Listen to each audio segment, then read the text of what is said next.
nice ring to it. They returned to Staples Center for the first time in 9 months and a day. So much has changed in that time, including the Lakers winning title number 17. I like them apples. They'll open defense of their championship tonight at 7 o'clock against their in-house rivals. Hello and welcome to Access Sportsnet Lakers, brought to you by your Southern California Toyota dealers. I'm Chris McGee. We've got a Hall of Famer at the end. Big game, James Worthy, back and standing once again. We got a 7-time champion, Big Shot Rob. We got Allie in the green room. We got Brez here, the whole gang, and we're back. We're back, man, and it feels good. We're back as world champions this time, Geeter. It feels good to be back, man. I kind of missed you guys. I see James, but I don't see you. Yeah. Good to see you, man. None of you guys return my calls. What's going on? Well, that's what happens. Can't duck me now. Hey, when you have a championship, man, you kind of, you need a little people. break. We know you're raising two beautiful daughters. We know you don't have time for us anymore. Oh, I love you guys. I'm so happy to be back. Lakers are still the champs, although Anthony Davis and LeBron James will not play in tonight's first preseason game. They did make a big commitment to the organization. Braun and the Brow will be together for at least the next 3 seasons after LeBron extended his contract for 2 more years, which keeps him with the Lakers through the 22-23 season. AD signed a 5-year deal to stay with the Lake Show. Here's what those contracts look like. Big numbers for big-time guys. And after inking their new deals, LeBron discussed why it was important to sign long-term. Well, what it means that we're here and we're committed to this franchise. We're going to give everything that we got to this franchise. That's what it's all about. And the Lakers believe in us, and they rewarded us with those contracts, and we just try to go out there and earn them every day. Both on the floor and off the floor, try to make an impact not only at what we do on the floor, but also make an impact off the floor and how we carry ourselves as men as well. So, it's a great partnership. Like I say, Rob was always trying to improve the team and keeping me and Braun in the loop. So, for a coach and a GM to always keep, their players in the loop, it just builds that trust with them. And like I say, going through my contract negotiation, I didn't, have to worry about, if the team was going to be, as good as last year, because those 2 guys know what they're doing and was able to put another great team together. Most NBA titles in league history. Dr. Buss had a dream, wanted to pass the Celtics. They got right there. 17-17, 6 for the Bulls, 6 for the Warriors, 5 for the Spurs.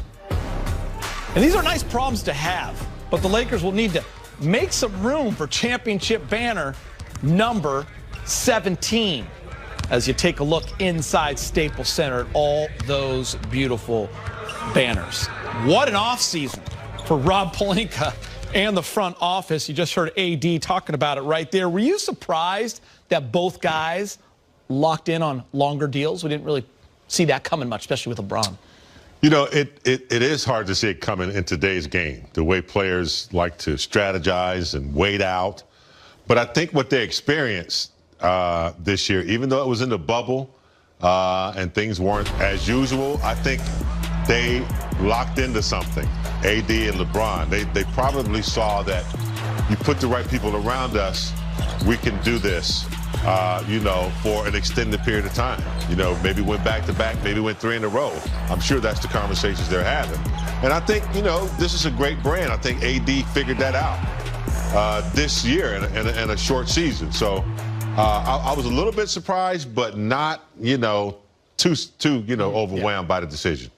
Yeah, I wasn't surprised with ADs. We all knew that was going to happen. Yeah. But the LeBron ones, I was kind of surprised because, LeBron is this mathematician. He's trying to figure this out. Where can I do to help the team out? What can I do to get another championship? So for him to sign that deal, I'm saying to myself, he got something in the works. And I wanted to look up other people's contracts to see what can line up. Because you think about it. He says, okay, I'm getting old, a little longer in the tooth, and my career is about to, come to an end, which we don't want to happen. But who is he strategizing out to bring in a third person so he can sit back and not put the weight on his shoulders so he can win another championship? And maybe his son, Bronny, in 3 years. We'll see where he's at. Rob, we notice he's an unrestricted free agent after that. What does it mean for the organization? What kind of message does that sound? Here are your 2-star players locking in. We're here.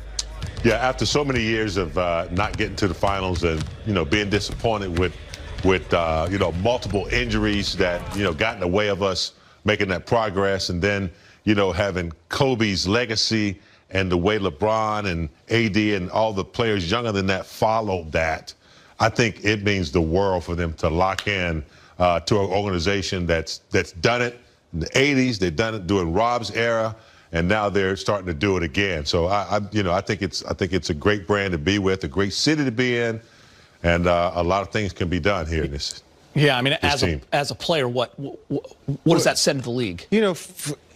To jump on some of James, but it's also like an initiation. If you really think about it, Laker fans sit back like, yeah, you LeBron James, you AD, but what have you done for us? And now that they've won that championship, the Lakers are really fans are going to embrace them with even bigger hugs. But that does let the league, it puts them on notice and let anybody know, you see what we got.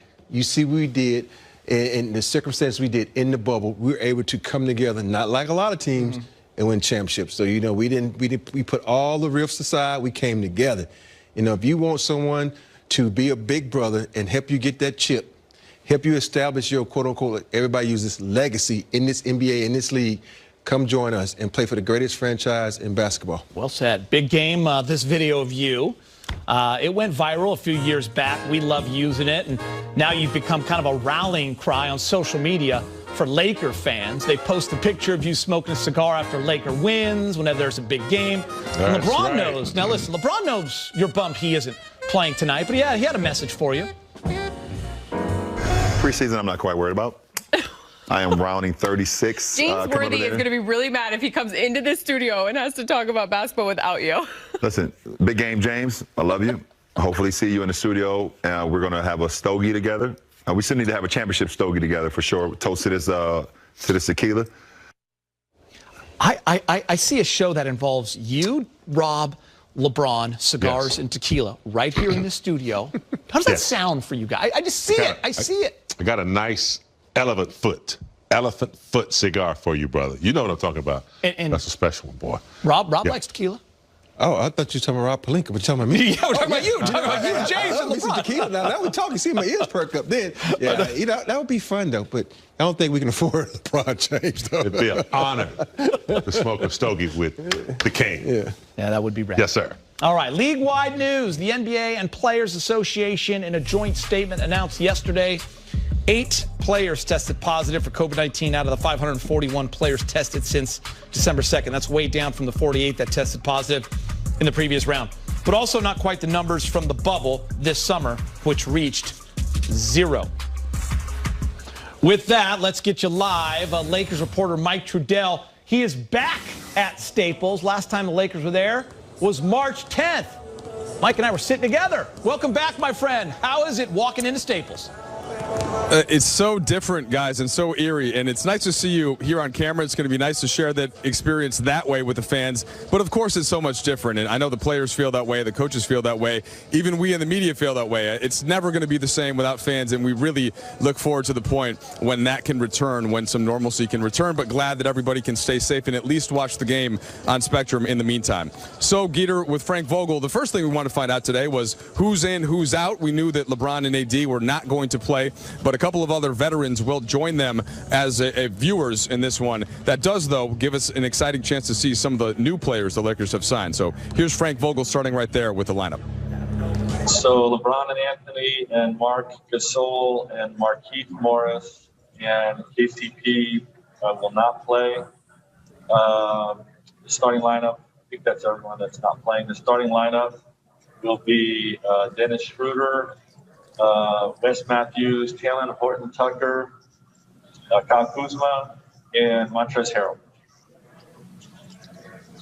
Frank, would you mind touching on some of these new guys, how they've looked so far? And if you want to start with Schroeder and Harrell and then Matthews since they're starting, what have you observed from them in the week of practice, and what are you looking for tonight? Yeah, everything we brought them here for, to be honest, has showed up in the first few practices. Dennis's speed on both ends of the floor and the ability to create his own shot to contain the basketball defensively. Wes Matthews' toughness, three-point shooting, physicality defensively. Trez is scoring ball on the post and on short rolls, the way he's really good at. And defensive end, and Mark has really stood out as we expected with passing, and how great he is with his offensive skill set, being a big body, showing the discipline that that has helped him win a championship defensively. All those guys have looked really good, and tonight it's really just going to be about getting those guys comfortable in our system with new teammates. We want to establish ourselves as being a team that plays harder than our opponent every night. But it's really going to be about executing what we're looking at, what we're looking to do on both sides of the ball, and getting used to their new teammates. Last thing for me, Frank, what's it like being back in the arena? It's great. It's different for sure. Just even driving downtown to the arena felt different with a lot of things closed up. The end zone seating being more empty feels different, but definitely exciting to be back in the building. All right, there you go, guys. Certainly good to see Frank Vogel again. We'll look forward to speaking to him throughout the season. Now, one thing to note for tonight, the Clippers are not really resting anybody. You will see Kawhi and Paul George and Patrick Beverley in the starting lineup, plus a couple of their new additions, including Serge Ibaka and Nicholas Batum. So should be a fun one here. A lot of chance to see these new guys shine, Geeter. Now let's go back to you in the studio. Yeah, Mike, Clippers a much longer offseason, as we know. I'm sure they will be ready for this season. Thanks, Mike. Appreciate that. The preseason begins tonight. We'll have the Lakers and Clippers for you at 7 o'clock. That's the champ.